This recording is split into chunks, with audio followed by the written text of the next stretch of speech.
Hey there, it's Cameron with Motion Science, and I'm here today to talk to you about my story. Why am I going to tell you my story? Well, I want to tell you my story because I get asked all the time, did I go to art school? Am I self-taught? Have I been had this talent all my life? Was I just a natural at doing motion design? And the simple answer is no. I haven't done this all my life. I am self-taught, and I started from no background in art. So I'm here to tell you today that you can do exactly what I'm doing. You can be a pro motion designer, and I'm going to tell you how I got to where I am today.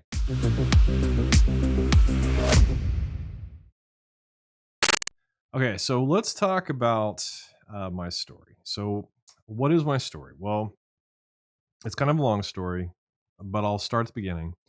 Back in the day, when I was a young adolescent, I always wanted to be a film director. And that meant that I wanted to be making movies and feature films like Steven Spielberg, directors like that really inspired me. I remember also directors like Tim Burton. Tim Burton was a big inspiration for me, and I thought, make my own feature films. So I would write screenplays and I would make little films in my backyard at my house with my friends, and we create these little films, and I had a great time. I do them for school projects, or I just do them for my own personal taste and or my own um, what's the word? Just because I wanted to, right? Just to experiment and have fun.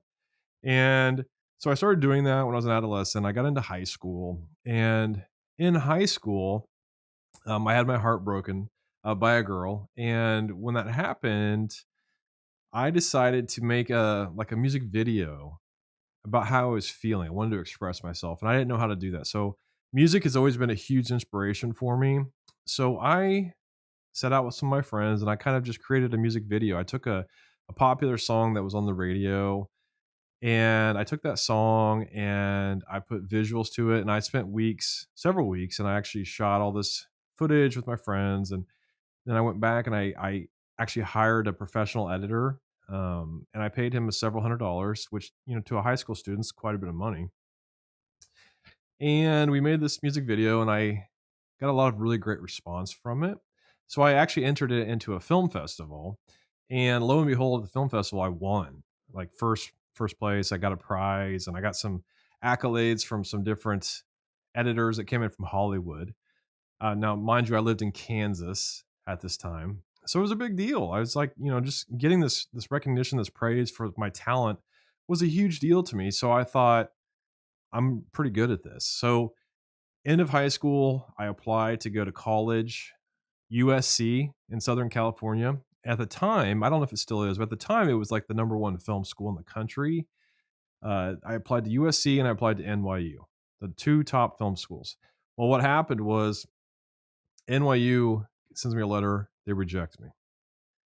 Pretty down in the dumps. I get my letter from USC, kind of expecting the same thing, and lo and behold, they accepted me into their film program, and I was shocked. Um, but I did know I had a talent, right? Just a visual talent for creating visual things. So I kind of freaked out about the cost of going to USC at the time. I don't remember how much it was, but I was a very low middle class family, and my parents really couldn't help me out. They pretty much said, like, we can't help you out. You got to figure this out on your own. And when the costs kind of was tallied together, I freaked out and I just didn't go to college. Now, mind you, I had gone to private school all my life. Going to college was like the next step that you take.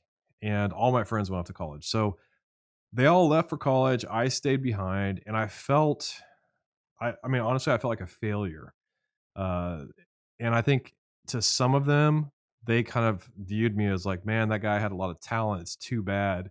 It's unfortunate he's getting left behind. So what happened next was I decided to just pick up and move to LA. Like I said, I was from Kansas, small town, Wichita, and I moved to LA with the hopes of working for films and maybe becoming a director. Well, I lived in LA for a year, and I was very kind of put off by the whole system, the directing system. I worked on a lot of independent films. Worked on a couple big big blockbuster films.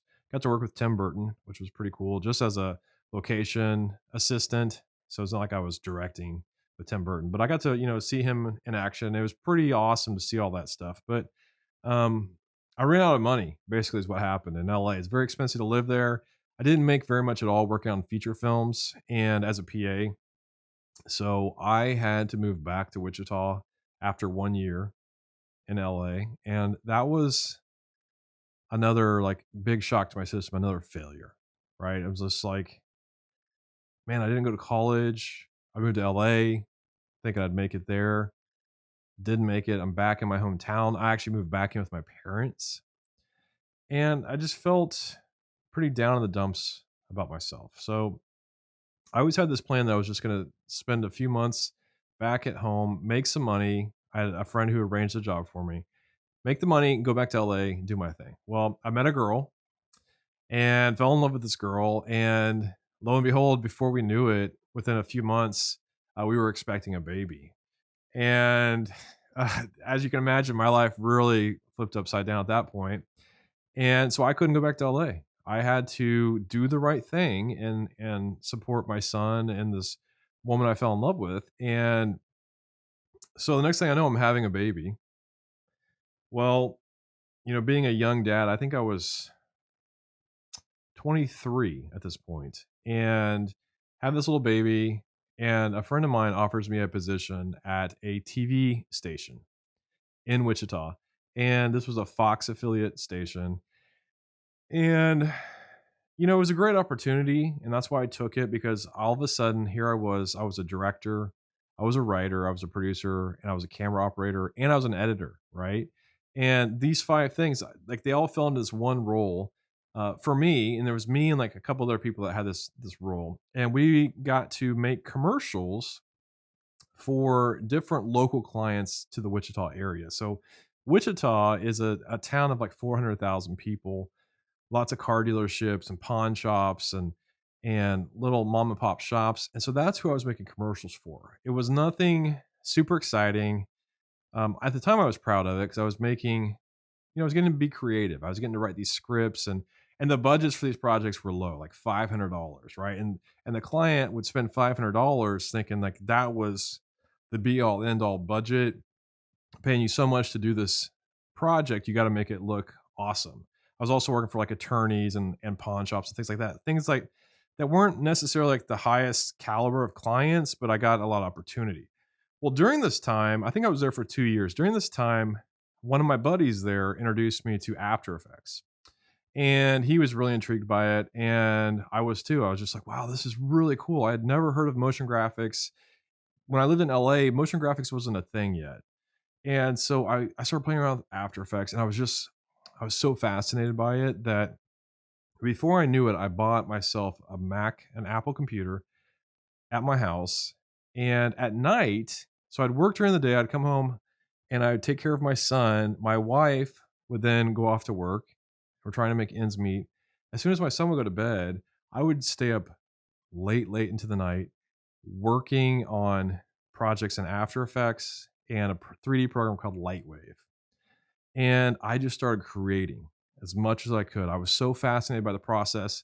I just wanted to know how to create, how to make logo animations, how to make visual effects, how to make type move, how to make squares move, just how to affect footage.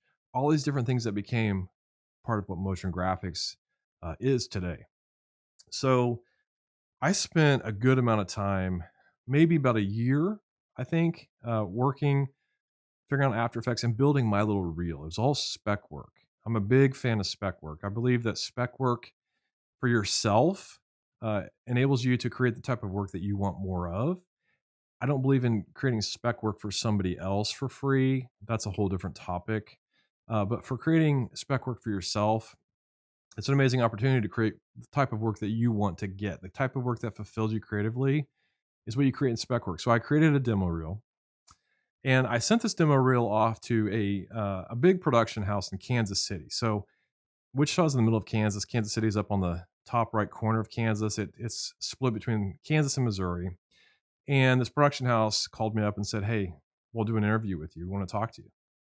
And I was So excited. So I couldn't tell my current position, TV job, that I was going to go interview in Kansas City. I didn't want them to think that I'm looking for another job. So kept it under the radar. Got the interview set up for like 8 a.m. in the morning. So I left at 5:30 in the morning one day, drove to Kansas City. It's 2.5 hours away. Showed up 8 a.m. for my interview. And I was sat down with the producer and told that, hey, let's take a look at your reel. We haven't even looked at your stuff yet. Let's see what you got. And when they said that, I was just like, are you kidding me? Like, I just drove 2.5 hours super early in the morning to be here, assuming that you had taken a look at my reel, you were interested in my talent, what get so they watched my demo reel. They're like, okay, great, you've got some talent, but we don't have any positions for motion graphic artists. Thanks for being here. Like, what? Okay. So I race back to Wichita, telling my job in Wichita I'm gonna be, late coming in. So I get back and I do my stuff. Well, I make another reel. I create more spec work, make another reel. 1 year later, well, 6 months later, that same company in Kansas City sees my new reel that I had sent to them. And they said, hey, by the way, we checked it out. We were very serious about you coming up here. Come on up. So I came up. They hired me on the spot, went back to Wichita, gave my notice, moved my entire family to Kansas City. And now I'd moved from a local small town doing pawn shop commercials. I had moved up to regional work now. Okay, so now I'm doing regional work in Kansas City. I'm doing work for the Midwest. I'm working on lottery commercials. I'm working on campaign videos and commercials. I'm working on commercials for like companies like Sprint, who are based in the Midwest. Just a lot more interesting work that pushed me a little bit more in terms of my creative abilities. And I did that for 2 years, again, 2 years. But about 18 months into that job, I started feeling like, okay, there's more out there. There's more I can do. There's more. My potential is more than this. So what happens is I create more spec work again. I take my work from the regional work I was doing, plus I take the spec work I'm creating. I put a new reel together and it's like 60, 90 seconds long. Put this reel online. I send it to one person. That one person's name is Kyle Cooper. And he immediately gets on the phone, calls me, and asks if I can do remote work for him, uh, working on some spots for HBO. Well, of course, I was immediately like, oh, yeah, of course. I mean, you're Kyle Cooper. You're the guy who changed everything for me when I saw the movie Seven, right? So Kyle Cooper was involved in the title sequences of Seven. And in my opinion, that really changed motion graphics and it propelled it into the mainstream media with things like title sequences, right? Before that point, there were motion graphic title sequences, but nothing that really kind of gave you that wow factor like Seven did. So next thing I know, I'm freelancing for Kyle Cooper for Prologue Films at night. At night, okay. So I am working 8 to 5 at my job, coming home and working like 6 or 7 p.m.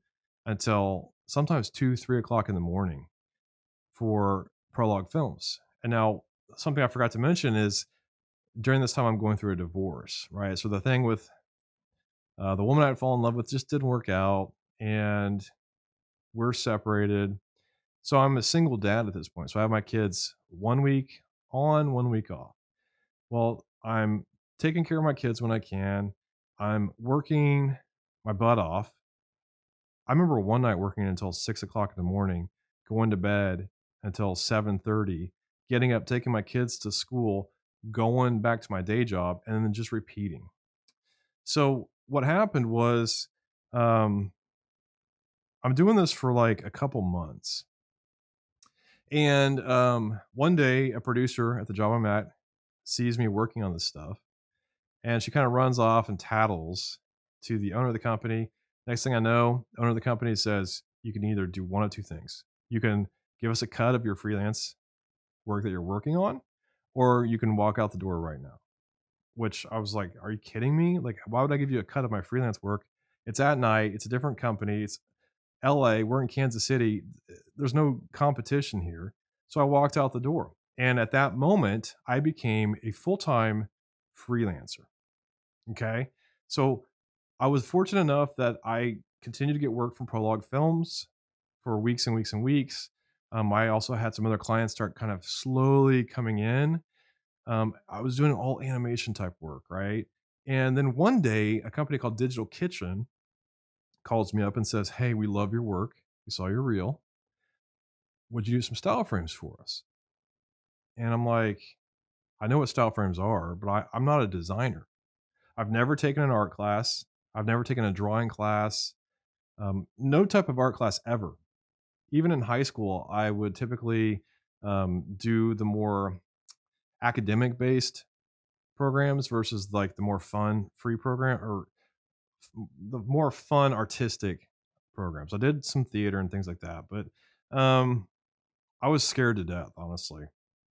So scared to death. I'm like, I was just straight up with them. And that's the thing when you freelance, you need to be honest with people, upfront with people. So I just told the creative director, I said, "Hey, listen, man, like I've never designed style frames before. I don't even know how to do this." And he was straight up with me and he believed in me and he said, "You know what, Cameron?" He's like, "I've seen your work. I've seen your animation and I've seen how you compose things. You can do this." So I put together my first set of frames. I believe it was for Verizon, maybe the cell phone company. And I spent several days on these frames and I reluctantly handed them off, thinking they're going to say, "Well, they're okay." But to my amazement, they loved what I did. The client, Verizon, actually picked my frames to move forward with. And the next thing I know, I'm now a motion designer, a true motion designer. I'm animating, I'm also designing. And that's something else I'll talk about in a future video is that I believe as a motion designer generalist, which many of us are, you need to understand motion as well as design. It's very important that you understand design as well. So from there, it took off. I continued to freelance. I continued to be a remote artist. It was very important to me to be able to stay in Kansas City with my kids. I had two kids at this point, and just to be a very present father to them. So I continued my remote freelance career. Every once in a while, I would travel to a city to work for a new production company. Once they realized my talent and who I was and I was a reliable person, they would then come back to me and continue to give me remote work, uh, month after month. So I continued to remote freelance. I mean, that was in 2007. No one was doing it at the time, or very few people were doing it at the time, and it just took off from there. And I just continued over the years to hone my skills, to just really improve my skills. And that came from me just working on a variety of types of projects, from projects where I was only animating, or projects where I was only designing, or projects where I was doing both.